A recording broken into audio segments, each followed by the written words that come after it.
Voilà, mesdames, messieurs. Ladies and gentlemen, good evening. Welcome to this first conference of the Wright Colloquium on Science. My name is Thibault and I'm a scientific journalist, and I'm going to MC all these evenings throughout the week. As you know, we're privileged indeed, honored indeed, because we listen to fantastic speakers who come from all over the world to present their research results to you. This year, in keeping with our tradition, we are going to travel with our speakers in the solar system, in our galaxies and beyond, whilst remaining on our 2 feet, thanks to gravity. Gravity, as you know, regulates the way we stand, our posture, and which nevertheless remains quite mysterious. A week ago, the Chinese team came up with 2 different measurements with this constant of gravitation. Perhaps something you remember from your physics classes. As you know, there'll be 2 parts to our evening, as per usual. We'll listen to our speaker first. He's going to speak French and he will be interpreted into English, and then there'll be a Q&A session during which you'll be able to put your questions to the speaker in French and in English, and we'll also have on the rostrum 2 additional speakers just to have an interdisciplinary discussion. So I'd ask you not to switch off your cell phones, just switch it on to silent, because you'll be able to put your questions in 2 ways as of now already. Of course, you can do this live to the speakers on the rostrum, but you can also use Twitter with the hashtag that's on the screen, hashtag Colloque Wright. Be able to put your questions on Twitter. We'll field them and ask our speakers to answer these questions. This is important for those who are in the other room and beyond, because we are got lots of people listening to the live stream, so you can put questions on Twitter. Before we get down to brass tacks, I'd like to give the floor to 2 people who are going to say a few words of welcome. First of all, the rector of the University of Geneva, Mr. Yves Flückiger. He has the floor. President, ladies and gentlemen, colleagues, obviously I'm very privileged indeed to welcome you this evening in this room, which is very full to such an extent we've had to open a second room. And obviously for us, for the foundation, it's a fantastic tribute to the foundation, given the interest that you show in this colloquium. And I'd like to thank the Wright Foundation having chosen the University of Geneva to organize this event. It's the 18th colloquium of the kind, and this year we're going to talk about gravity and gravitation. Everybody's heard about gravity and gravitation. It's a physical phenomenon which remains mysterious, and we will discover an increasing number of things about gravity and gravitation, and I'm very happy that we're able to share with the Wright Foundation this concern to make known the results of scientific progress. That's what the University of Geneva is about. That's what the Wright Foundation is about, to do all this extension work. And it's very important that we are able to do this with the Wright Foundation and other events and associations, to be able to share with you the knowledge that is expanding year on year. I'd also like to draw your attention to another event which has become very important for the city of Geneva, the Sound and Light show, which is on for a few weeks. Perhaps you've missed the 6 o'clock show. There's one at 8 p.m. again, but you can also see this Sound and Light show another evening, because it's a beautiful show. and it's shown on one of the oldest buildings of the University of Geneva. It's a fantastic show which enables us to highlight this beautiful building which is going to be renovated, and that's a fantastic opportunity for us. Again, I wish you a very pleasant evening, an excellent conference, and I hope you'll come back throughout the week to attend the other conferences.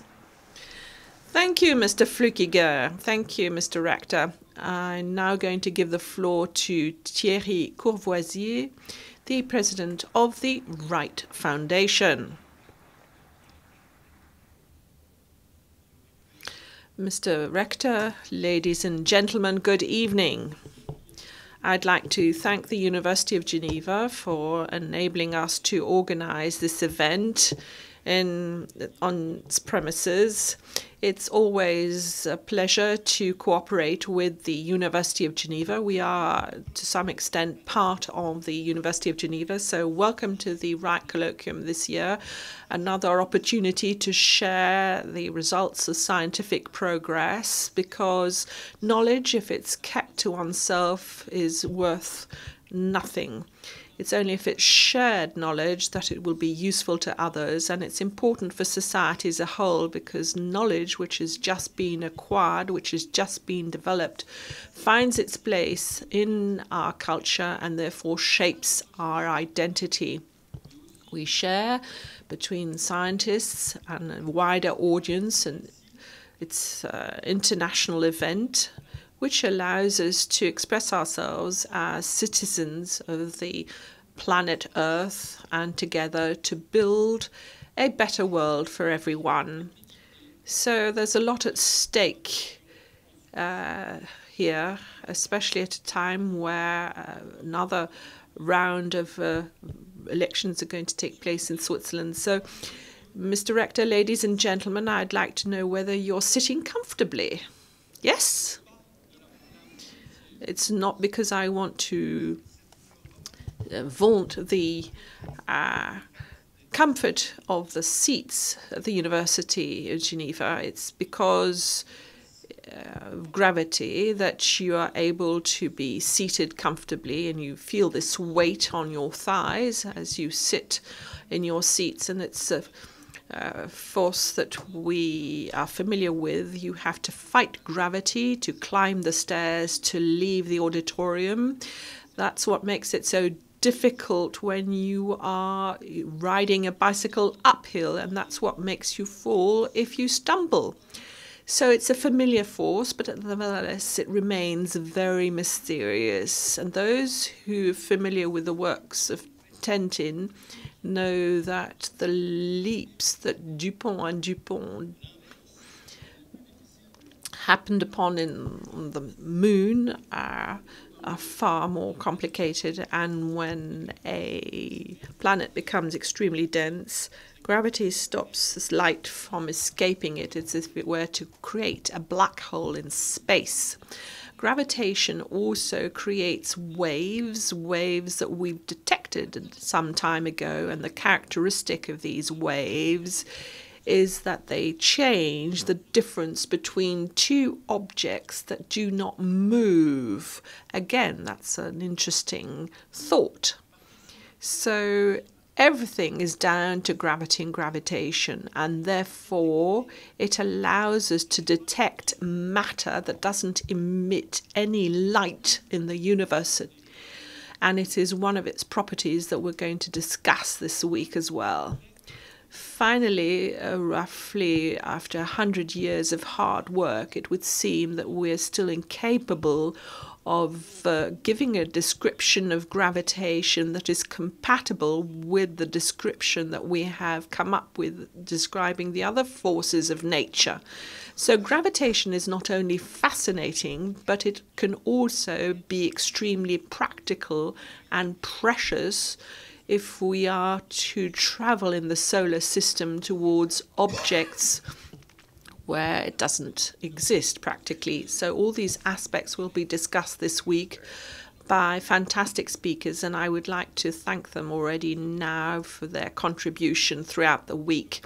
The speakers will be introduced every evening by a professor of our region who is familiar with their work, and I would like to thank them for creating this link between the research that takes place elsewhere and the research that takes place this evening. Thank you, Olivier de Cibourg, for emceeing these evenings, and thank all those who worked very hard to organize this event. Ascension Lozano, Mrs. Cisbane, those in charge of technology, people in charge of security, and hostesses that allowed you to come to this evening's event. So I wish you a very enjoyable evening indeed. Merci. Thank you, Thierry Courvoisier. As Thierry has explained, we now are going to listen to an introduction of this evening's speaker, Michele Maggiore, who teaches physics at the University of Geneva. Mr. Rector, ladies and gentlemen, it is a pleasure indeed to introduce the speaker for this evening, Thibaut Damour. He's a world-known scientist. He is one of the most well-known scientists specialized in the field of gravity. When I started to prepare this paper, I discovered something which was rather extraordinary. Thibaut's fascination for Einstein's work on an early age. Already started reading Einstein's papers at the age of 14. He then wrote an article for Princeton, and it was about a mathematical passage already at the age of 14, just to give you an idea of the coruscating brain that we are going to listen to this evening. Then he went to the École Normale Supérieure in Paris. He wrote his dissertation at the age of 22, and then he went to Princeton, where Einstein spent the last years of his life with Willier and others, and started working on very important aspects. I'm not going to take the wind out of his sails, but he discovered a binary pulsar, a fantastic system with an electron turning around another one, which is very important in the area of gravity. And this was discovered in 1974, and they were awarded the Nobel Prize for this discovery in 1993, if I'm not mistaken, because they were then able to test the extraordinary effects of relativity, but to be able to test them, they had to calculate them, and that's what Thibaut did with his colleague Nathalie de Rieuel. And I also worked on the physics of gravitational waves, and confusion reigned at the time. Einstein had even doubted the existence of gravitational waves in the 50s. We understood more or less that they existed, but if they are emitted in binary system, how can we calculate them? And it was very difficult. Thibaut started to research this question. And I find this aspect always extraordinary in Thibaut's work. Is obviously of tremendous scientific rigor in all that he endeavors, and he then went on to solve more complicated problems after calculating the gravitational waves. He went on to even more complicated calculations, and we'll see his extraordinary technological capabilities and mathematical capabilities. Thibaut's work have always been very important for Taylor's Nobel Prize, as well as for the discovery of gravitational waves of Liouville. They are mentioned in the motivation of the Nobel Prize. So I'm not going to dwell on this work any longer because we have a fantastic speaker. I'd just like to conclude by discussing other aspects of his personality. First of all, he's extraordinary when it comes to extension work. He wrote a book, If si Einstein m'était compté, and then he also published a cartoon with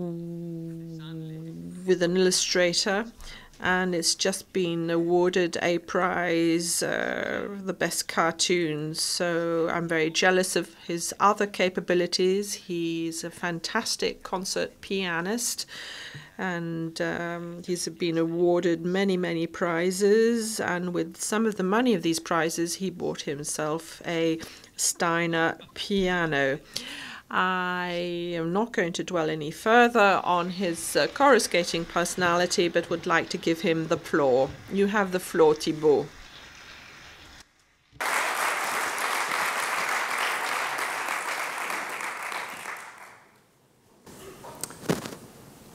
Donc, ce soir, j'ai le... So, this evening, I'm very pleased indeed to be able to make a presentation on gravitational waves and black holes. We're going to start with Einstein at the time when he discovered the theory of general relativity, which upset him for a number of years because it was very, very difficult indeed, as we can see from here, from the picture. So we're going to talk about gravitational waves and black holes. So the extraordinary event which happened on September 14th, 2015, two interferometric detectors detected these gravitational waves, and Gabriela Gonzalez is going to make a presentation on these two detectors. They're two extraordinary tubes where light circulates in two different areas in the United States of America. So in the length of the arms of the interferometers fluctuate for a few seconds, fractions of seconds, and here you see the raw data of the fluctuations. So 10 minus power to the power minus 18. It's not this gravitational wave. It's 1,000 times smaller than what you see here. So the question remains, how can we find in all this noise, because the noise makes this arms move, a signal which is even smaller. So the story I'm going to tell you in theoretical terms is the theory which allowed us to start off from this noise and to see 1 billion years ago the coalescence of two black holes with masses which are 30 times that of the sun and very little rotation. So what is the path which was taken to understand all this? So our story starts in November 1915 during the First World War, when Einstein, and in particular on 25th November 1915, wrote an article, The Equations of the Field of Gravitation, including the equations which define the theory of general relativity. Here you see the calculations carried out by Einstein in Zurich when he was in Switzerland in 1912, which was the start of the theory of general relativity. Just to give you an idea of the atmosphere in which he was working, so the First World War was a lethal war, and Einstein was a pacifist, and he was surrounded by colleagues who were very patriotic indeed. Max Planck signed an article stating that what were the Belgians complaining about? They were the ones that had attacked the Prussian army, and other colleagues, his friend Fritz Haber, they used to play chamber music together and invented terrible chemical weapons that killed so many French soldiers. So Einstein thought he was living with madmen, and he focused on research on a new vision of time and space at the end of November 1915 enabled him to discover this new theory on gravitation. He sent the results of his theory to a colleague of his, Karl Schwarzschild, who was an officer on the Eastern Front. There was nothing new on the Eastern Front at the time. The war was not raging at the time, and Schwarzschild, at the 15 days' time, came up with the first exact solution of Einstein's equations, the black hole of Schwarzschild. So 2 weeks after the discovery of Einstein's equations, the black hole, to a certain extent, but we'll go into further details, was discovered. And a couple of months later, in June 1916, with a mistake which was corrected in 1918, Einstein started his first calculations and work on gravitational waves. So 100 years before LIGO's observation, the stage was set with the theory, the black holes, and gravitational waves. I'm not going to frighten you by giving you too many equations, just like to remind you of the fundamental concepts which are the very basis of this Einstein's theory. The first concept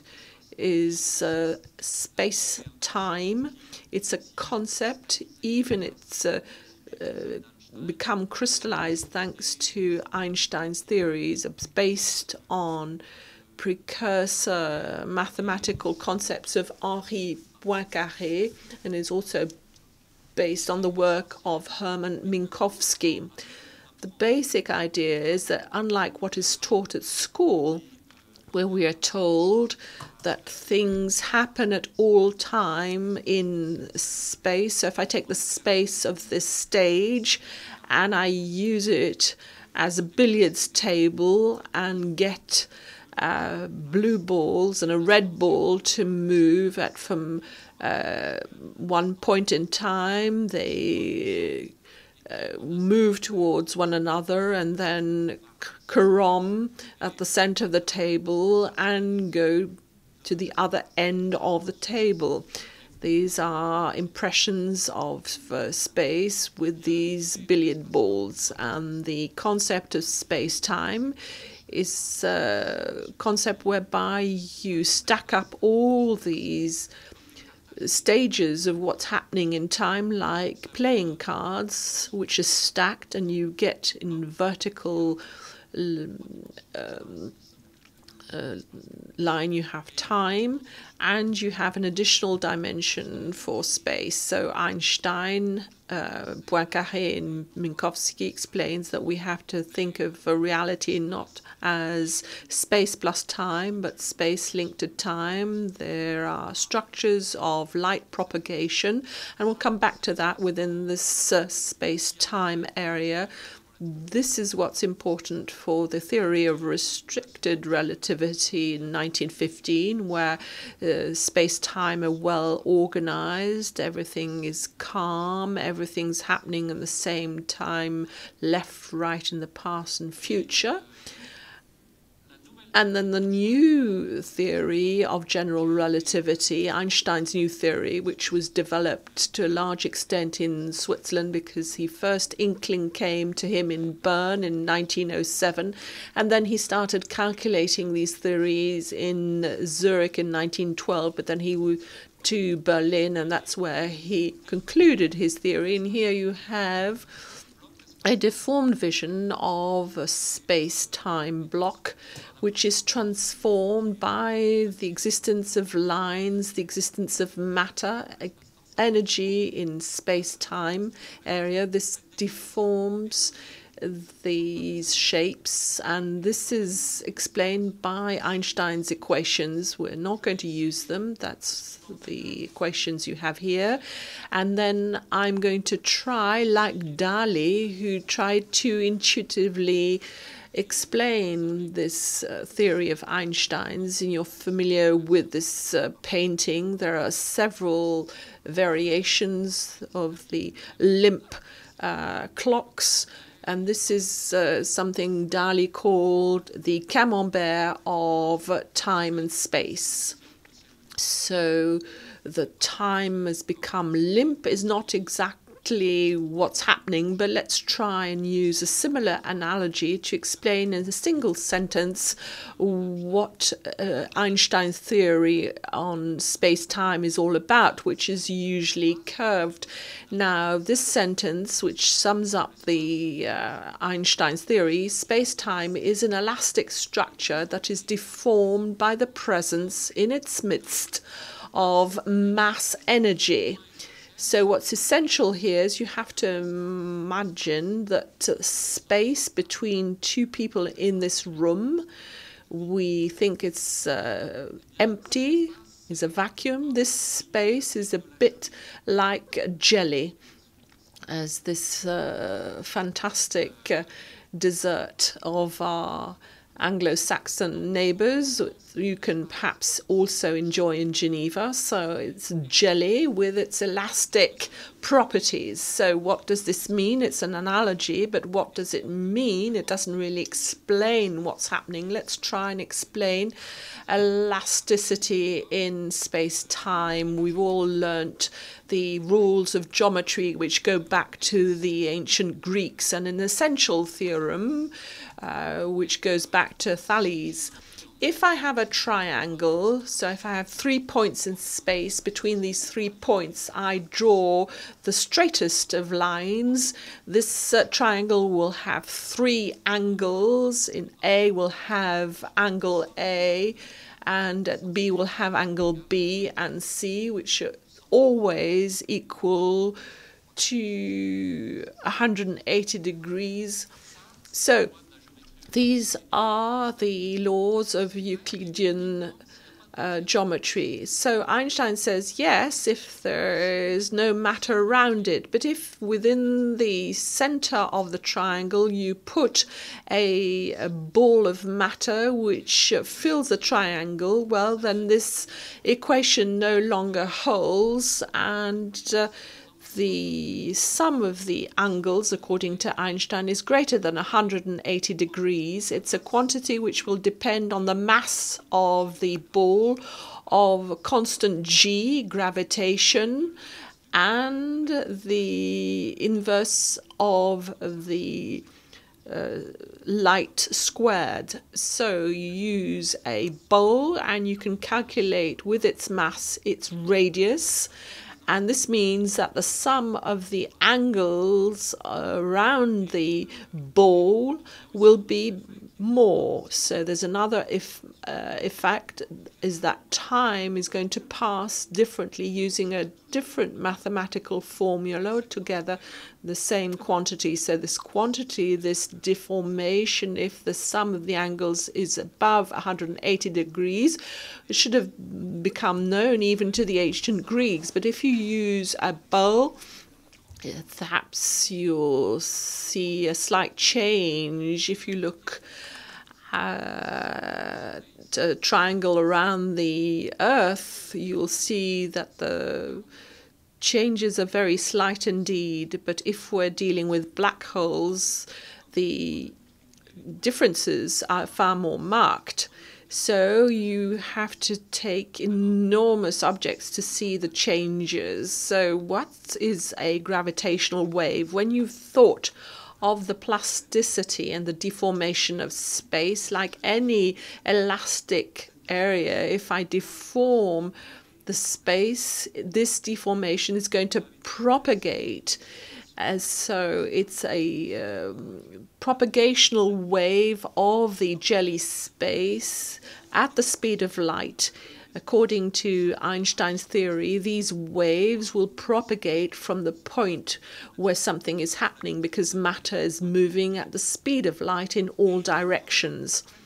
And the first calculations, analytical calculations based on Einstein's theory, that showed this and calculated the intensity of gravitational waves of two objects that are moving, and the correct version was published in 1918. As of 1918, in the equations of theory, there was something that we could say that's what we're talking about, gravitational waves. How come, we needed so much time to understand that they did exist and that they could be detected. Well, there were subtleties which were difficult to understand, but I'd like to pay tribute to Joe Weber. He was the first to believe that these gravitational waves did exist because he could imagine a physical object that would detect them.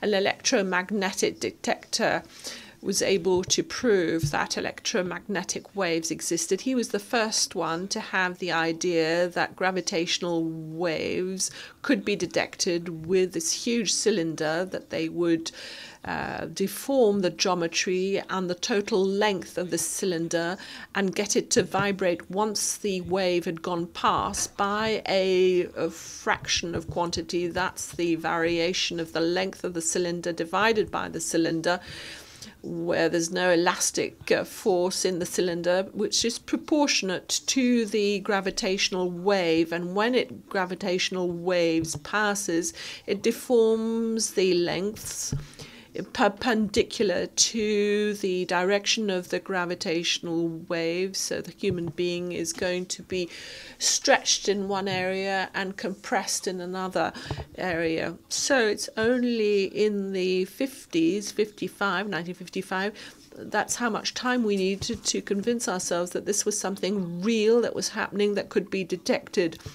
Gabriela Gonzalez is going to go into details, and all sorts of developments had to take place to be able to build these detectors sensitive enough to detect these gravitational waves, and interferometers were very, very useful, developed by two Russian scientists, Gertenstein and Rustovolt, and also assisted by others. I'm not going to go into detail. So although the LIGO observations were the first observations of the effect of gravitational waves on the Earth, which change the distances of an object on the Earth, thanks to discovery of binary pulsars, thanks to Hulse and Taylor, we already had a proof, a direct proof of gravity propagating at the speed of light.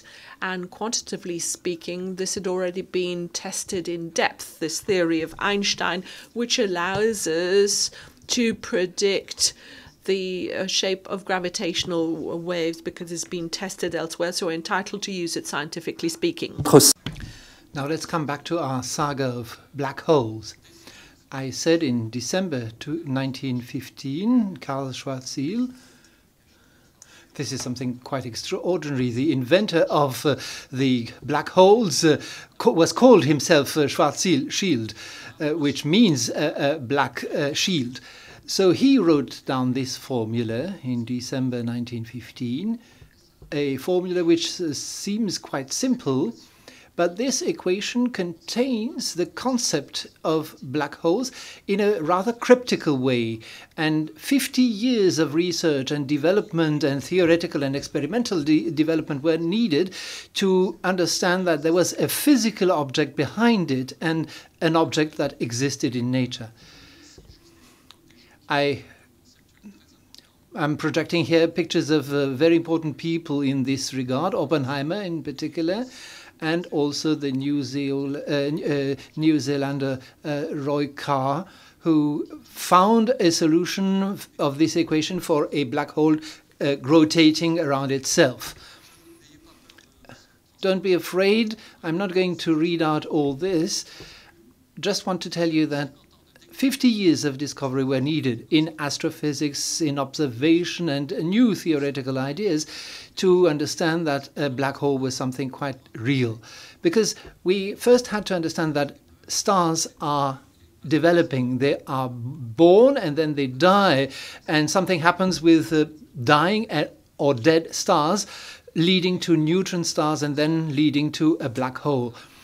All this led to an essential article by Oppenheimer and Snyder in 1939. And even then, you have to wait until the discovery of pulsars and then quasars and other elements before you could get a clear picture of everything. Not everything is included in Schwarzschild's work. Not everything has been understood from the start on the basis of his equation.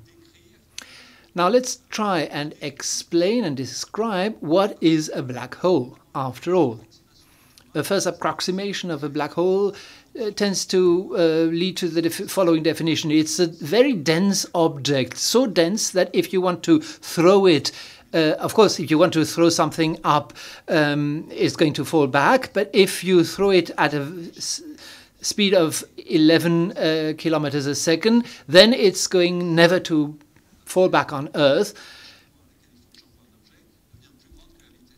As soon as the speed at which you throw something up is higher than the speed of light, then no light can be emitted. So this is one definition of the black hole. But the black hole, as understood by Snyder and Oppenheimer in 1939, and in particular by three Russians, Zalkovich and Delkov in 1965, with essential mathematical contributions by Penrose and others in 1969. I'm going to explain to you this sketch, this diagram here. You remember that I talked to you about space-time, which was kind of stacking up of playing cards. In this picture, the vertical dimension is time. If you take sections, then you have what happens in the space. The first, I cancel one dimension of space. This is no longer a sphere, but it is a disk. This star is dying, has run out of nuclear matter. There is no source of pressure compressing it together, and therefore gravitation tends to lead to the star collapsing on itself. This is going to happen a few moments later. As you see, the disk is smaller, which means that the star is collapsing. A collapsing star would, in theory, collapse until all matter has condensed at one point in the middle. So you think everything is going to happen at that point. But there are other things happening as well. The first grey areas and the more black area mean something on this diagram. If you emit a light flash, generally speaking, this flash of light will go in all directions at the speed of light. But because of the collapsing of the star, the light starts leaving the star, but becomes finally stops leaving the star. And this part of the diagram represents the future of this sphere of light with a constant radius. That means that this sphere of light tries to escape the star but stays put. Just like if you have a bathroom and you fill your bath with water, and there is an insect at the surface of the water which tries to escape. If the speed at which the water is going out is higher than the speed of the insect, then the insect cannot escape. This is the case in this black hole. The space jelly has become so elastic that it has become actually fluid, and everything collapses towards the center. The definition of a black hole is a sphere of light that stays put. At the center, you should have the concentration of all matter, but it seems, and we'll probably talk to that later on, it seems that at the center of the black hole, there is no elasticity of space-time any longer. It's as if you had ripped up this jelly. There is no space-time beyond this limit. When people understood that Schwarzschild's solution included all this, they needed a lot of other contributions before they were able to understand that. There was another contribution on which I want to insist.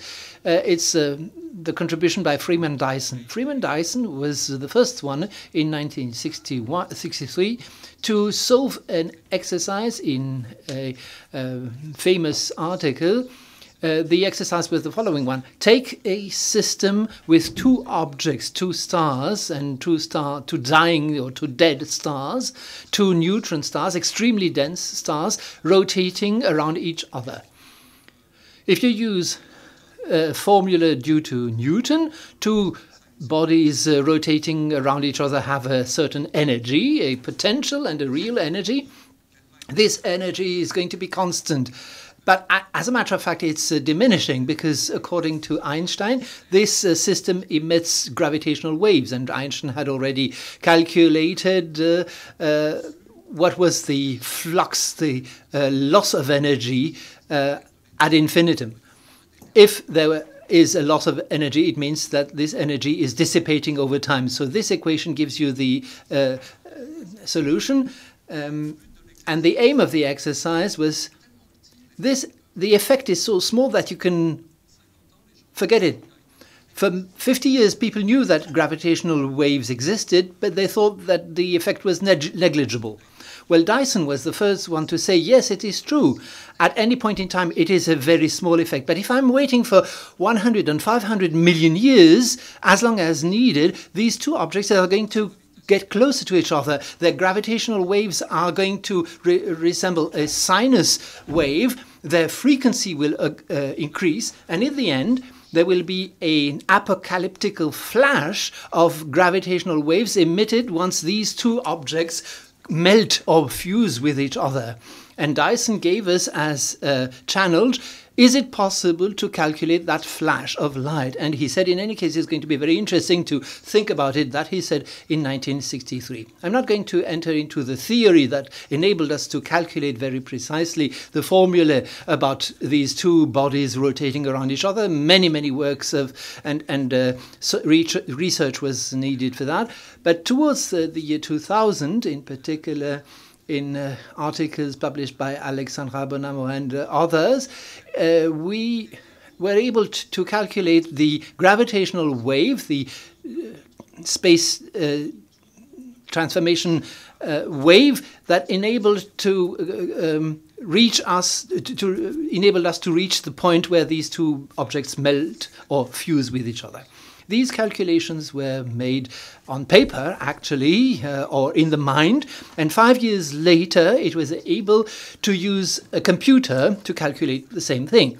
Actually, 30 years were needed for people to use computers with Einstein's equations to reach a result. Everything was based on very old mathematical works made by French mathematicians. The first comparison between numerical and human calculations led to a very good consistency. And the end result was that we now have a method by which we can calculate the movement, the relative movement of these two black holes rotating around each other. And over this time, you see the gravitational wave. These two black holes are progressively distorting the space around them, the jelly around them, like when you stir your soup. And this, at the beginning, these two black holes are rotating very slowly around each other, so the period of the wave is rather regular, and then it becomes increasingly faster, and then up to half of the speed of light.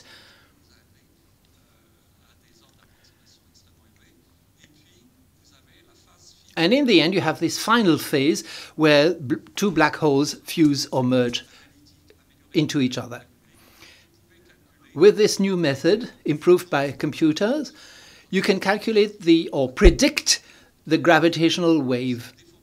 You can predict what will be the deformation or the distortion of space-time in all directions, because these waves are spreading in all directions at the speed of light. This is a process that takes billions of years, and over these billions of years, these two objects are rotating around each other, and then in the last few seconds, the last orbits are being registered, and both black holes are merging with each other. You can imagine two soap bubbles that coming closer to each other melt as soon as they touch each other in order to create one big bubble. Same thing for black holes. You'll get in the end a huge black hole which is going to revolve around each other because it is keeping the kinetic movement, but there is no equilibrium, there is no proper shape to this black hole, and will go on vibrating like an object which is not yet in equilibrium. This object will emit waves until it reaches an equilibrium stage. That was already calculated in the 1970s. And then in the end, you'll get only one black hole, which is at an equilibrium stage. It's quite impressive to think that this event at the time of the fusion of these two black holes is emitting a power in watt, or like what you pay for your electricity grid. This power is 10 times higher than the luminosity of all stars of all galaxies in the whole universe. You have the luminosity of the sun.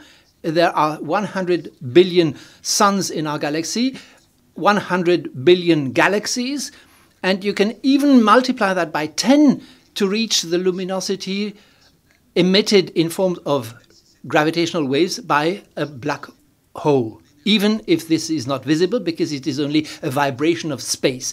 It is quite impressive. A few words now about these detectors for gravitational waves, LIGO. Gabriela will explain that to us later on in the week. You have these tubes and also the Virgo French-Italian detector, which enabled detecting fusions of or mergers of two black holes. So you have huge vacuum tubes, 4 kilometers long, where you have light circulating between mirrors. And this gives you a very sensitive receptor calculating the variations of distance, thanks to the properties of the interferometric detector. These are the raw data of the variation of the length of the arms of these tubes during the first event in September 2015. What you see actually is the gravitational wave signal, which is this signal emitted by two black holes, 10,000 times smaller than the amplitude that you can see here. In other words, it's impossible to see it in the noise that is surrounding it. So you have to extract it from the noise. What is also impressive is that the physical movement of these arms of the tubes corresponds to 1/1000th part of the size of an atom. This energy that has been emitted 1 billion years ago becomes 1/1000th time the length of these tubes, the dimension of an atom in these tubes. In other words, it's close to zero. However, what is wonderful is that these experimental work and detections by LIGO and Virgo enabled us to detect them. In order to understand this signal, you need a specific technique of a filter, a special filter, in order to filter out the signal from the noise. If you know nothing about the signal, you can't find it in the noise. However, if you know what shape this signal might have, you can look for it in the noise by a mathematical technique called convolution. Alexandra Bonanno used the technique that had been created and calculated for LIGO Virgo 200,000 possible signals for gravitational waves according to the various possible masses of black holes, and this gave us a databases through which we were able to detect all these signals that have been detected later on for the analysis of data. Several events of coalescence of binary black holes have been detected with various masses. Here you see 30 times the size of the sun, etc. Now, without entering into details, let me explain why this was the first direct proof of the existence of black holes. First of all, this diagram, which is in the article about LIGO, is both essential and correct, but a little bit leads to misunderstandings, because in order to filter out the noise, this leads us to believe that the essential part of the signal is the signal at the time of the coalescence. Because let me remind you, the shape that was foreseen with a gravitational wave that increases and is at its highest point at the time of the fusion of these two black holes. So you get the impression that this is the point in time where both black holes are coalescing. But as a matter of fact, if you ask yourselves what is the amount of information that you can extract from this filter, you get this curve here giving you the quantity of signal at each stage of the frequency. And the most important part of the signal-noise ratio here is obtained here at a frequency that is about 50 Hertz, much longer before the fusion of two black holes as such. So the essential of what LIGO saw is not the fusion of these two black holes, but the movements of the last movements of these two black holes, which enables us to extract the calculation of the mass. But the fusion does take place indeed, and this part is also extremely important. It's a weaker signal, of course, but it's still important enough to confirm that if you can decompose this signal into two, you have the possibility of testing the fact that the signal is compatible with the masses or the elements that you've extracted before. This is explained by this diagram, which I'm not going to explain in details, but it shows that there are two parts, a part directly linked to the fusion and a part linked to the time before the fusion, which is the proof that you have indeed seen the fusion of two fusions. You've used Einstein's theory, but in two different parts. Now, let me say a few things about black holes in astrophysics. You've heard about black holes much longer, or a long time ago. We've read about them in newspapers for a long time, because astrophysicians were convinced that there were in our galaxy sources of stars, or two stars, dead stars rotating around each other, and obviously there must have been a black hole somewhere. Many people were convinced that at the center of any active galaxy there are huge black holes.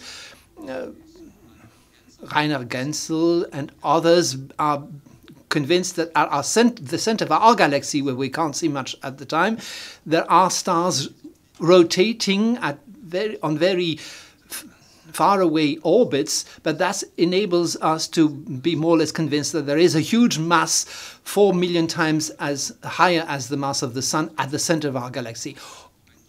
What could it be except a black hole? So there were many indirect proofs of the existence of black holes, but LIGO was the first time where we could see a signal directly linked to the fusion of two black holes. Another very remarkable event was that on the 17th of August 2017, LIGO and Virgo together were able to see the element that Dyson was mentioning. In other words, the fusion of two neutron stars. Two neutron stars are only 1.5 times the mass of the Sun, but this system was rather close to us, so emitted a signal that used the spiral movement. There are millions of or thousands of cycles of these two stars gravitating around each other. What is absolutely amazing about this is that this event was followed by the observation of kind of bursts of gamma rays and other electromagnetic signals. And all this showed that the fusion of these two neutron stars created a very violent astrophysical event with emitting gravitational waves of all the spectrum. That was the beginning of the multi-messenger astronomy. studying not only gravitational waves, which is wonderful, but also limitating, but also integrating another event with electromagnetic waves. This will also be rather pertinent for Claudia de Ram's intervention.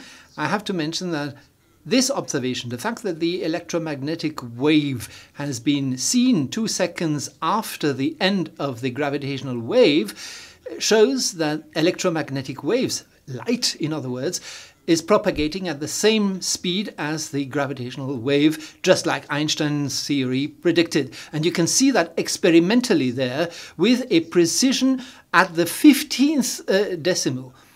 So you can show that the difference between the speed of propagation of gravitational waves and electromagnetic waves is smaller than 10 to the minus 16. So you can use Einstein's theories on other theories as well. Now let's turn our eyes towards the future. On the basis of a Polish research group, it's possible to think that in a very near future, once the new detectors will be launched, it will be possible to see 3 times further away from us, and therefore 27 times more events. So you'll probably see one coalescence of 2 black holes every day, and in the future you'll see one coalescence of 2 black holes every 5 minutes, as soon as we'll have the possibility of detecting them. We hope that gravitational waves will lead to something more mysterious even than black holes, for example strings, a cosmological background, and gravitational waves in space, etc., etc. I'm not going to spend a long time on this, but this was I mentioned black holes theory as if we understood everything. Mathematically, more or less everything has been proven and explained, but actually there are a few open mathematical questions. Let me conclude with quantic properties of black holes. As Thierry said earlier on, the problem today is to unify our traditional theories with quantum theory. A very important discovery was made in the 1970s by a young Mexican, or person who was born in Mexico, Jakob Bekenstein, and Stephen Hawking. Stephen Hawking wanted to demonstrate that what Bekenstein said was completely wrong. His idea was, since a black hole is something that emits nothing, if you have hot tea that you throw into it, you're going to lose the heat that is in the water of the tea. And in physics, this heat is linked to disorder. So you've lost disorder. It is as if you had gained order. But the second law of thermodynamics thinks that disorder is always increasing. So Bekenstein says you have to associate a black hole with a kind of quantity of entropy and a loss of information. And Stephen Hawking was the first one to calculate this entropy and to calculate the temperature of a black hole. As he said later on, a black hole is heated extremely highly at an extremely high temperature.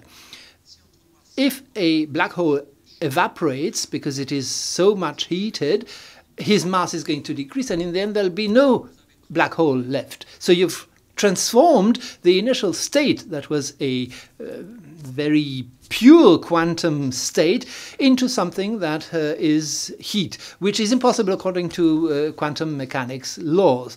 So there is still something that we do not understand there, and maybe Andrew Strominger is going to mention that on Friday. Now let's turn to the conclusions. First conclusion is, I gave you 2 examples of black holes and gravitational waves where equations, the solution to equations, was more intelligent than the physicists themselves. You needed to wait for 50 years to understand that it was something quite tangible behind it, whereas our human mind still has difficulties assimilating and understanding all this. Otherwise, in 2015, for the first time, we were able to see this jelly move with gravitational waves, and this gave us a direct proof of black holes. Theory was extremely important in this regard. And finally, for my last conclusion, if you want to go beyond my speech tonight, you can be fascinated by modern physics and think this is a quantum cosmos with a super stacking of different realities, one over the other. But why is all this important? If you listen to a CD, or if you exchange data with your smartphone, or if you make a test that uses the electron-positron annihilation, or if you use your GPS in your car, everything comes from the general theory of relativity. So the applications of theoretical physics is in our everyday life. But the danger is that you reduce science to all this only, and you forget about the philosophical beauty of all these thinking. And this is why, and this is also one of the aims of the Wright Foundation, please fight against what Snow called the divorce between two cultures, the scientific and the popular culture.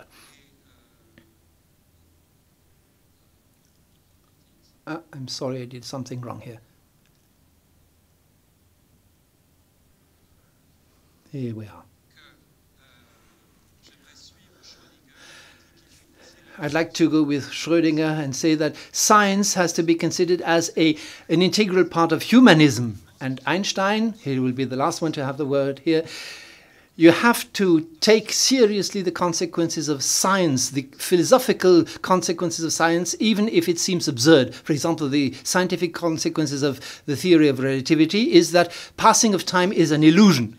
And a philosophical consequence of quantum physics, which is also discussed in this cartoon that was mentioned, is that our reality here is much more complex and is a kind of stacking up of different realities that are, as a matter of fact, incompatible with each other. However, quantum physics tells us this is reality. You have to change your way of thinking about reality and not be content with what you learned at school or what you believed or what mankind believed for the last thousands of years.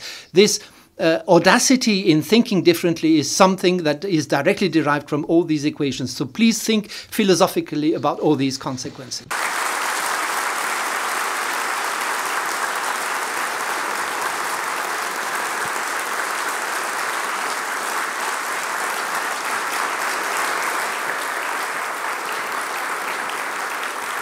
Merci. Merci beaucoup Thibaut Damon pour ce fascinant. Thank you very much, Thibaut Damour, for this extraordinary travel trip into black holes. So we're going to have a general discussion in English, and you can put your questions in two ways. Either grab a microphone, which will be brought to you by a hostess in the room, or by Twitter with hashtag Colloque Wright. So you can put your questions by Twitter and they will be given to our speakers this evening. Now we have several speakers on the set. We have two additional speakers who are going to make presentations. What I said before, the discussion will be held in English. Please ask your question either live with the two microphones that are in the room or through Twitter. The hashtag is there, so just use the hashtag and ask your questions, and they will be relayed to the speakers here on stage. So now I have the great pleasure to welcome on stage as well as tonight Andrea Acomazzo and Gabriela Gonzalez. Gabriela.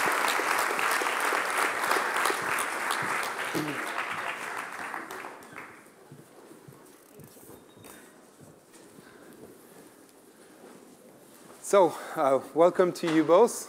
We'll hear from you tomorrow and Thursday, right? I'll start with you, Gabriela. So you were strongly involved in the discovery of the gravitational wave. So I presume we will expect your call on Thursday to talk about this. But in a few words, just tell us about that moment when you realized that you had exactly the signal that Thibaut showed on the screen, that you saw it and you said, okay, that's really it? Well, should be okay. I have to say that it wasn't one moment. The moment where we saw that some of the early indications that there was a strong signal in there, we didn't believe it. It took us actually a whole day to convince ourselves that we had not created, we had not simulated, that this was not a simulation, that it was data in the detector. But it was so strange. I mean, Professor Damore mentioned that it was a signal that seemed to be produced by black holes that were larger than any ones that had been seen in X-rays, that we just had to be sure. And it took us months using simulations, using these waveforms to match them to the data to convince ourselves that this was not an artifact. So it wasn't one moment. It was months of work to make sure that it was there. Andrea Comazzo, you also work in the space sector, but in a kind of different space sector, if I can say that, because your task, your job, is to bring spacecrafts to planets or comets. Planets, planets. We saw 2 weeks ago the launch of Bepi Colombo to Mercury, and comets 4 years ago to the comet Chury, let's call it Chury or Churyumov of Gerasimenko. So do you see any parallel with what you're doing and what they are doing? Well, to see parallels is pretty difficult. The first thing I would say is I'm still very happy to work with F equal ma compared to all these equations. And the second thing I've learned today that is my brain is not as elastic as a jelly. Actually, it's far less elastic than space-time. I find some. No, of course I don't have a parallels, but of course we are very pleased to fly missions that might help also in this direction. We are. The agency is preparing the LISA mission. This is the intention actually to fly such a mission, which is actually designed to detect gravitational waves in space. So this is something we are doing. Just to give you an information, we also have to take into account relativity in the job we do. For example, when we flew Rosetta and where we fly our interplanetary missions, I'm not expert in this specific domain, but for example, we cannot use the time we use because we have relativistic effects. So we use actually the time of the barycenter of the solar system, which is not the time we use here on the Earth. It's slightly different and evolves differently because of relativistic effects. So we have to take this into account. So we have proved as well that we have to live with these effects. And maybe in terms of technological challenges, because I presume that for both of you, you had tremendous technological challenges to overcome. Well, it might look odd, but one of the biggest challenges you have in space business, in particular to the job I do, which is flying spacecraft interplanetary, is measuring of time. Because everything is based on time, and measuring time properly on ground when we detect our events on our spacecraft is fundamental. Everything is linked and depends on measuring time. Time is just an illusion, we've heard, right? Indeed. Now I will have to rethink of what we are doing at home. And what about your, the technological challenges in LIGO? Yes, actually, for us, it's not as much measuring time. Of course, we have to use atomic clocks, but GPS time is actually good enough for our experiment. It's measuring space. It's measuring the distances between mirrors, like Professor Damore said. The distance between these mirrors at 4 kilometers away moved by the gravitational wave less than 1,000th of a proton, less than a billionth of an atom. So making the mirrors not move more than that by other sources, like the ground moving or trucks driving. The waves, I've heard that the waves do influence the waves. The ocean waves, right? The surf waves on the ocean, which is relatively close to Livingston, Louisiana, but not so close to Hanford, Washington. But surf waves on the coast produce all over the world waves on Earth that have about a micron motion at much lower frequencies, but we still have to counteract that to make our mirrors not move as much. So this has taken decades of technology development to suspend mirrors from pendulums in vacuum 4 kilometers away so quietly that we could measure not just once, the first one in 2015, but several since then, several gravitational waves. Let's come back to the black holes. Actually, I was amazed to learn that, he has a mic, to learn that there was no proof until very recently that, or still now, that there is a black hole at the center of our galaxy.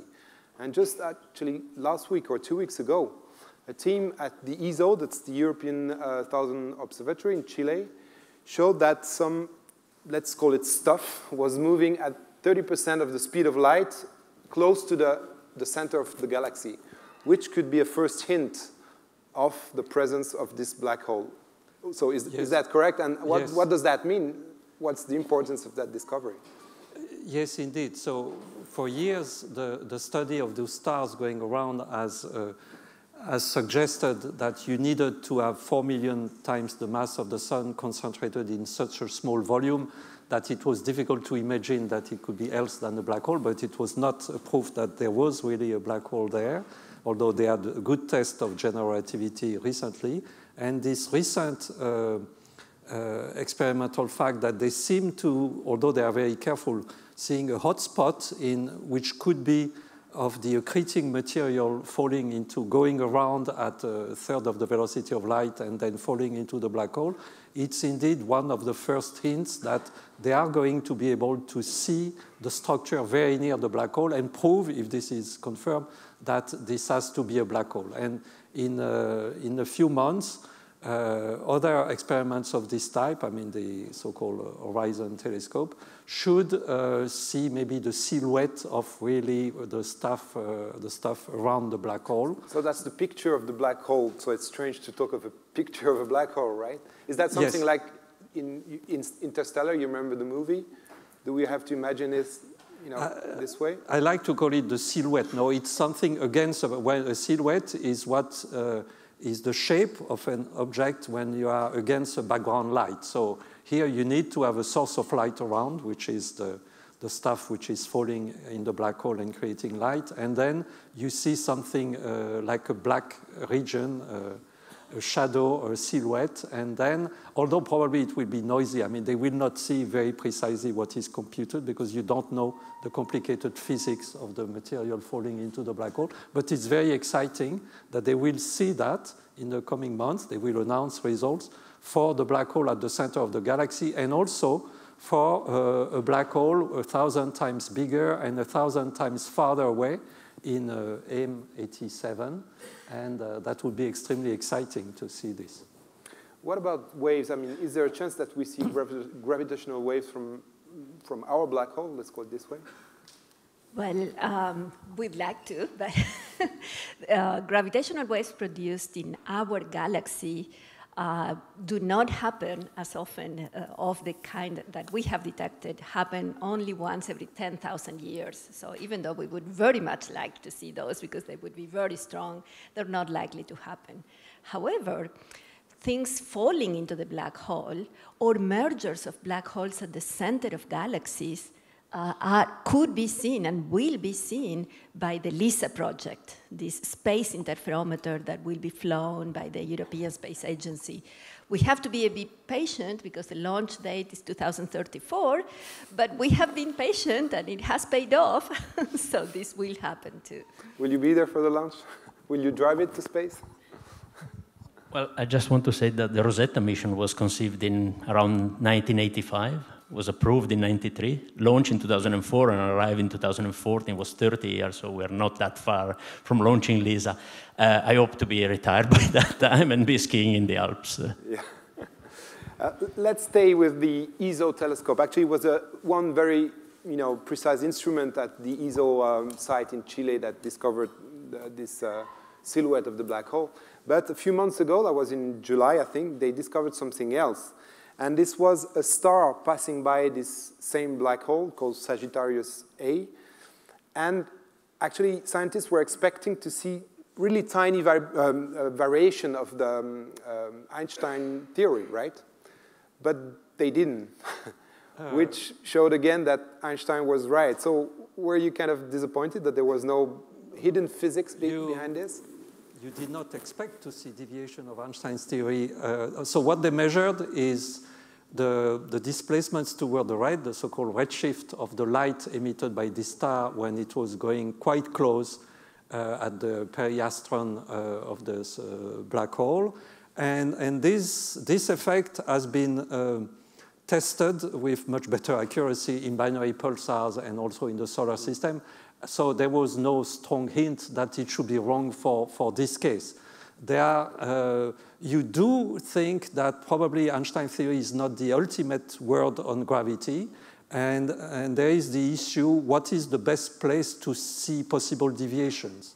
One space mission which is now testing general relativity in an interesting regime is the microscope mission, which is going back to the basics of gravity. The basics of gravity, as discovered by Galileo 300 years ago, is that if I let bodies of different composition, like a ball of marble and a ball of iron or copper or whatever, they, independently of their mass, or even if they have the same mass but a different composition, they fall in exactly the same way, Galileo said, although the story is more complicated than that. And Einstein realized that this was a remarkable property that did not need to be exact, but he postulated it as being exact, and he created a theory on it. But the recent, the development of physics in the last century has suggested that maybe it is a fragile property. And when you have extensions beyond GR, you very quickly violate this property. Alas, again, the microscope mission has published not yet the final results, only the mid-mission results. And now they have confirmed that all bodies fall in the same way to 1 part in 10 to the 14, which is a big improvement compared to before. And I would have liked, and with Gabriele Veneziano here, for instance, we had hoped that the prediction from string theory, the dilaton, could have shown up as a deviation in this experiment, but he has not yet shown up. But we keep the hope of seeing something one day. So Einstein is still right. Einstein is still there, yeah. So I think it's now a good time to open the room for questions. Unfortunately, I don't see the room because of the light. So there is one here at the forefront. And, sorry, and one here in the middle. Yes, and one there. So 1, 2, 3. First row.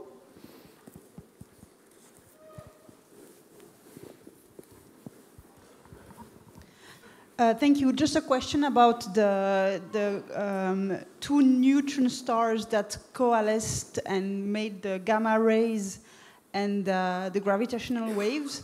I remember reading things about the gravitational waves and the gamma rays.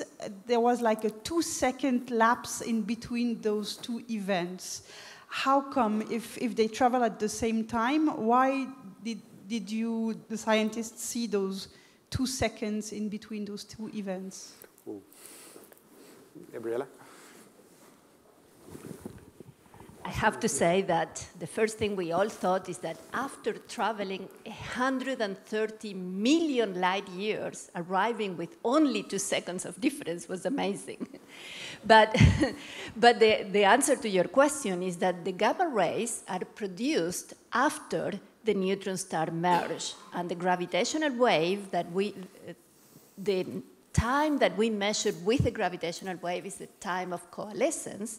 The time measured by the gamma rays is the time those gamma rays were produced. And in fact, there were 2 experiments, 2 satellites, Fermi and Integral, that measured gamma rays, and they measured it at slightly different energies, and the rays at different energies came at different times. So the gamma rays are telling us about what happened at the merger with electromagnetic waves produced. The other electromagnetic waves, well, the visible ones, the ones in the visible, we don't know when they were produced because they could only be seen at night, several hours later.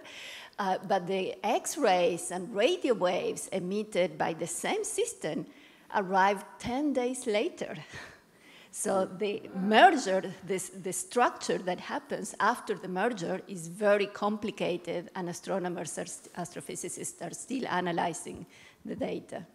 But still, one should say that actually nobody had predicted why 2 seconds. And there is no model saying why 2, not 10 seconds, or okay, it could be 1 minute maybe. So finally, it's not so, I mean. Yes, it's still, to me, who I am not an astrophysicist, to me, the fact that it is 2 seconds, it's amazing. But if it had been 10 seconds, I don't think people would have been surprised. There was one question right here. You have the mic. Okay, I would like to know, please, if, let's say, we could survive just very close to the fusion of 2 very big black holes, and we only have the effect of the gravitational wave. Could you just tell us what would it be to have big gravitational wave arriving toward us? The effect is actually quite small. It's even quite near when the waves are formed in the wave zone. It's less than 1% of fluctuation of the distance between the molecules in your body. So it's not, by the way, it's interesting to remember that there is a beautiful book by Gamow in which he represents the arrival of a gravitational wave on a beach with extreme effects, like he's seeing his fiancée being distorted and disappearing and things like that. So there are no gravitation waves which are that strong, and the reason is that this jelly of space is extremely rigid, actually. Space is elastic, but the elasticity is nearly 0. That's why a medium which is so rigid, waves propagate very fast because they propagate at the velocity of light. So we knew that space has to be very rigid, okay? And it is extremely rigid. It's difficult to create big gravitational waves. Your brain is probably more flexible than that. There was one question here. Yes? Yeah, fourth row. So I had a question about the gravitational waves, really the detecting of it, because you rely on filtering. So in fact, you find what you're searching for. And I was wondering, is maybe there is another cool system, I don't know, maybe I really don't have a clue, but which is also has a nice waveform, which could be kind of also a candidate to find it. Are you searching for something like that? Yes, we are searching for, well, I couldn't say everything, but we search for many, many more things than coalescences of binary systems, for which we have very good models, thanks to waveforms like Professor Damoun mentioned. We do have methods that look for the unknown, that do not rely on any model for the gravitational wave. They only look for correlations between the data in the 2 detectors. Of course, they are less sensitive, so you can only detect things that are very strong. And with this method, this first gravitational wave was also detected. The other gravitational waves that were mentioned, also produced by the merger of black holes, those we have only detected because we look for those waveforms, or for similar waveforms. We have to test with many, many waveforms to deduce what mass or what were the properties of the system. But we look for gravitational waves of the unknown. Unfortunately, and I say unfortunately because I think they would be the most exciting ones, we have not found any of those. We also look for periodic waves that would be produced by rotating stars, like rotating neutron stars, and we also look for rumble, for a stochastic noise that would have been produced by the early universe, although probably with an amplitude that we are not sensitive to, or perhaps by many other signals mixed with each other. I think we have some questions on Twitter first. Yes, Thierry? we do actually. We have one double question and one multiple one. So let me start with the double one, which says, well, if gravitational waves travel with the speed of light, it means that there is no refractive index for gravitational waves. That's the first part of the double question. And the second part is to say, well, but the light should also follow curved paths to come to us. So actually, shouldn't we be very surprised that both arrive at the same time? Yeah, that's a very good question. It's true that light usually does not travel at the velocity of light because of index, because of interaction with matter. It is slowed down. So you need to have a transparent enough universe, or maybe the 2 seconds are also part of the index linked to that. And the other part of the question is that actually there exists a kind of index of refraction in the sense that when we say that gravitational waves propagate at the velocity of light, it means they surf on the curved space-time. I mean, space is deformed, and they both travel at the local velocity of light, and as we have seen around a black hole, the local velocity of light is quite different from what it is, but both light and gravitation, if we can neglect plasma effects, if we can neglect index due to the matter being around, they will surf along the curvature of space-time and be delayed in the same way, like cosmologically. The multiple question is looks a bit like that. How should we look at black holes in alternative gravitational theories to the theory of Einstein? And the person asking the question speaks of negative masses and of a theory of Jean-Pierre Petit, but I think you can probably try to take it in a bit more general way than just that. I mean, what's the place of black holes in alternative gravitational theories? That's a very good question, and maybe Claudia Doram will talk more about this. Although now there is very good evidence from many different experimental tests of the validity of Einstein theory, it is very important to always keep our mind open and try to interpret data in terms of limits on a possible modification of Einstein theory. And a black hole is such an extreme object in Einstein theory that immediately when you modify Einstein theory, you ask the question, are there black holes? What are the properties of black holes? Actually, it's a very tricky question because in most alternative theories, the black holes are the same. It's difficult to have a good theory which had good field theory properties and which have black holes different from Einstein's theory. Black holes tend to be the same in all good theories of gravity. But it would be interesting to anyway do phenomenological tests of whether the black holes we see are fully compatible with Einstein's general relativity predictions. In the meantime, there's another one that came, and which says, can we hope to understand the cosmic microwave background better, knowing of the existence of gravitational waves? So what's the question exactly? Well, I guess the question actually deals with the polarization of the microwave background. I guess that's what's being pointed out. It's not there, but that's what's to be expected.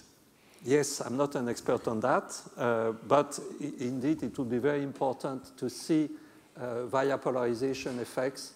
I mean, if the ratio of the so-called tensor gravitational wave components in the origin of the CMB fluctuation is not too small, we should be able to see very early gravitational waves. And what is even more important is that these very early gravitational waves would be quantum in nature, and that would be a direct observational test of quantum gravity. I mean, the quantum fluctuations of the gravitational field produced in the early universe. So for the moment, the presence of dust in the data has not allowed us to see that, but it would be very exciting in the future to be able to see this. All the more so since it would be a signature of the inflation period at the very early yes, universe. Even more early than, I mean, a more direct handle on the origin of inflation. Yeah. Thank you. Is there more question in the room? There was just behind you, Thierry. Yeah. Here, and here one. Yes. Thank you for the presentation. Actually, I have a question for Amor. As you said, the energy generated by two black holes is bigger than all the stars reunite in universe, in our galaxy, and in all universe. That's right. Yeah. But do we know the number of these stars in all universe? Because as I know it. Yes, no, it's just a figure. The number was put there. The power in ergs per second is 10 to the 56. So to get 10 to the 56, you need, the luminosity of the sun is 10 to the 33 ergs. Then you need 11 more powers. This is like conventional one galaxy.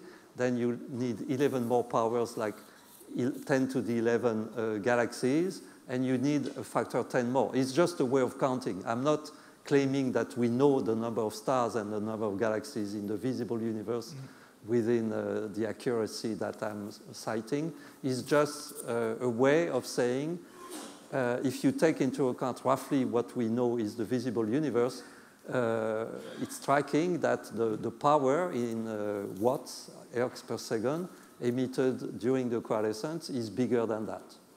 It's a fact. Okay, so but I should say that in the natural units that the theorists we would use to measure this, which like Freeman Dyson would consider as the natural luminosity unit for the coalescence of two black holes, the power emitted is small. It is 10 minus 3 Dysons. Okay, 10 minus 3 C5 divided by G. So it's both very large and very small. Okay, so depends on the unit. So it's still relative. So we don't know the number of stars. So we still don't know but the question is not relevant. It's just a way of. And another question, just because I'm still confused about this time, being an illusion, and but if we say in black holes the time doesn't exist anymore, or it exists but it's I don't know, it's not ending, or so how come the black holes are ending? I mean, it's a moment till it starts till. What means time is an illusion is the following: if you have a twin brother, and you take your twin brother very near the surface of a black hole while you stay here, and you stay like that for 10 years, when then you lift up your brother, it will not have aged at all, okay? So it shows that the notion of time can be completely transformed by effects due to matter or speed if you are in special relativity.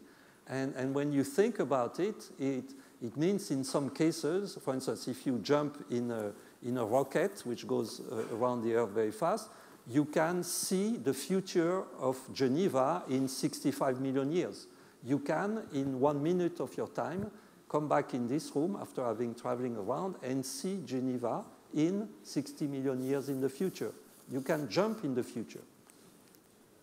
Think about it philosophically.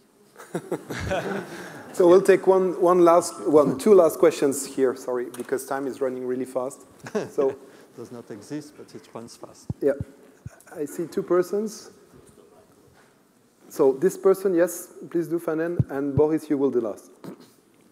Okay, I would like to ask Professor Damour, if by pure hypothesis there were a black hole close enough to Earth and a big black hole,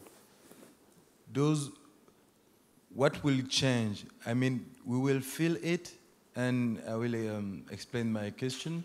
You say that black holes somehow twist or change space-time, but if we have a black hole close enough, we will see somehow our space and time change, or it will be like the parallel worlds, we will change and we wouldn't even notice.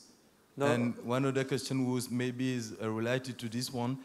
What does the gravitational waves tell us about the fact that the universe is infinite and keeps growing? What does it tell us about it? These are very different questions.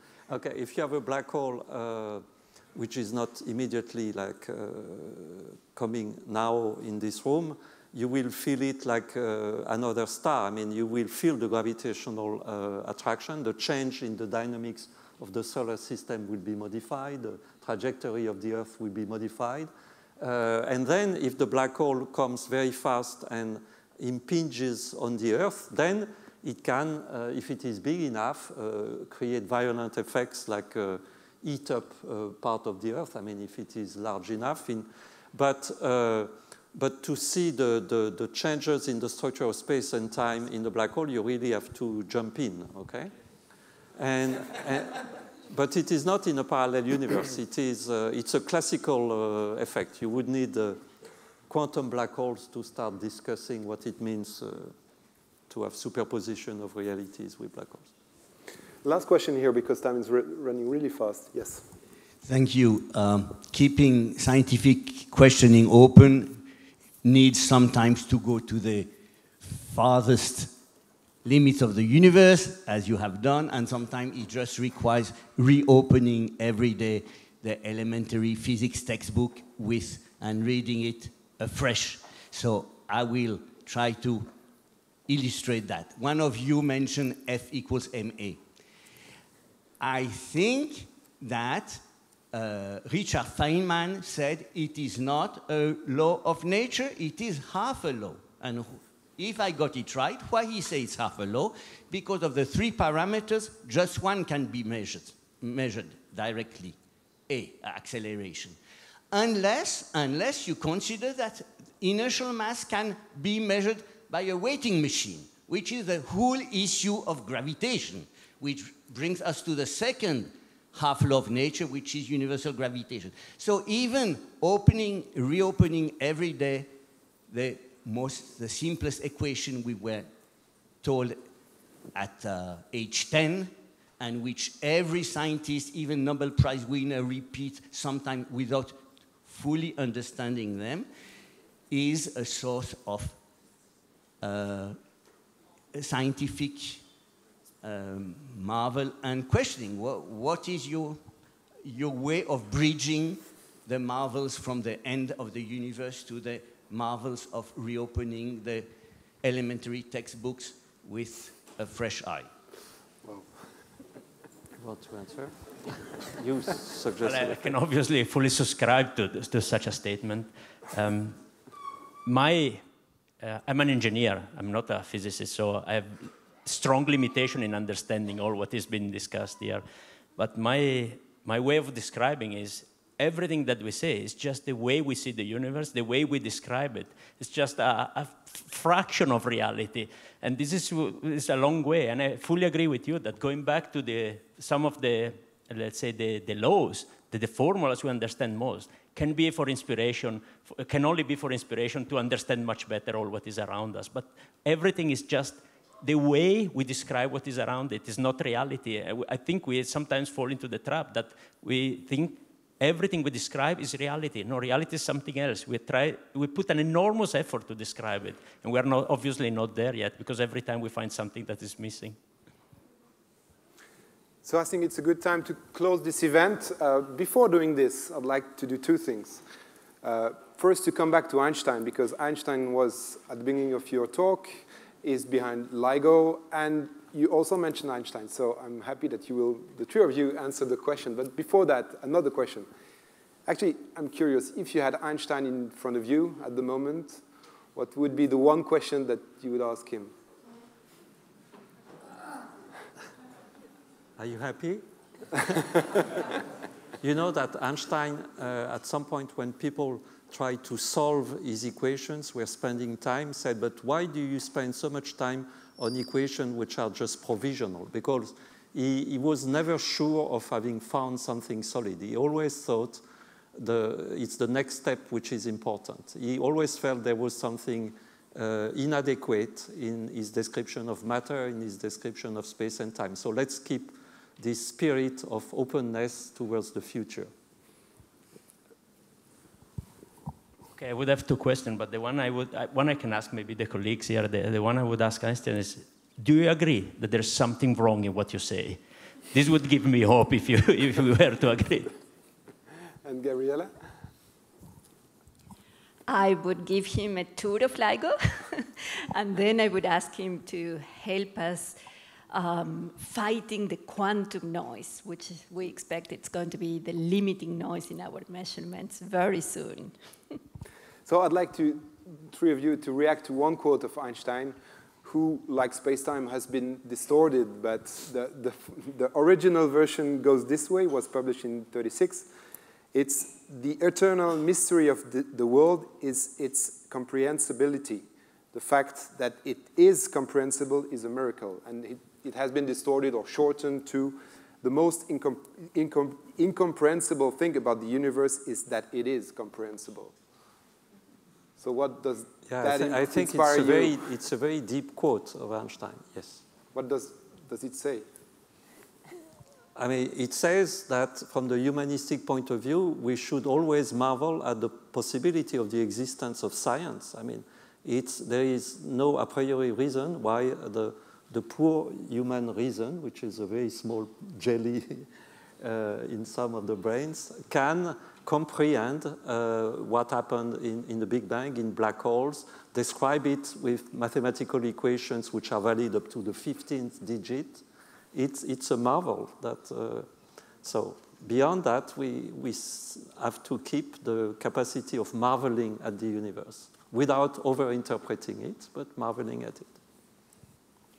To me, it also says, of course, I agree with Professor Demeaux, but it also says that what we comprehend of the universe, about the universe today, is less than what we will know about it tomorrow, because our comprehension is limited, but it's expanding all the time, and that excitement about how much more there is ever to comprehend, to learn about the universe, it's very exciting.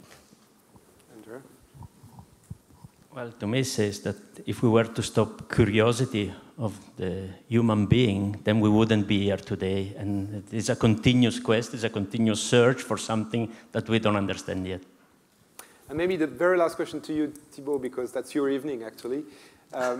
I came to you 10 years ago in Paris to do an interview for the newspaper Le Temps at the time. And you told me that you were fearing something. And what you feared was, yes, you were fearing something. That I read it as it was written in the interview, that the human mind will not be able to understand the laws of the universe, which would have become too complex. Speaking of the laws. So are you still afraid that we sometimes won't be able to understand what we're doing?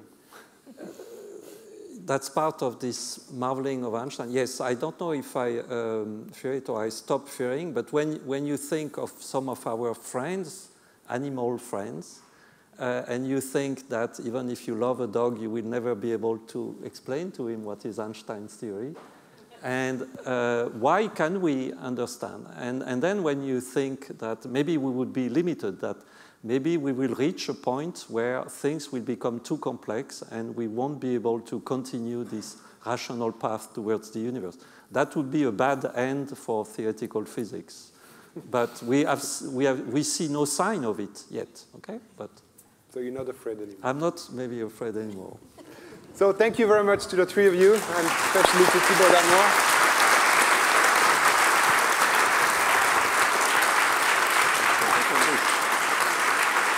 Permettez-moi de terminer en français pour vous dire...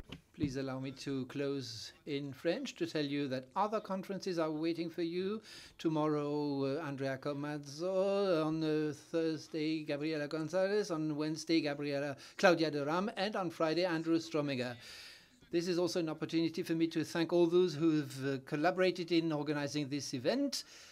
The Wright Foundation, obviously, the University of Geneva, and all those who took part in setting up this event this week. And a last point, as the rector of the university said, don't forget the fantastic Sun and Light show that takes place every evening until the 21st of November at the Parc des Bastions at 6, 7, and 8 o'clock in the evening. Go there. I think it's fantastic. I haven't seen it yet, but everybody tells me it's fantastic. Thanks very much to all of you, and see you tomorrow and the rest of the week. Thank you very much.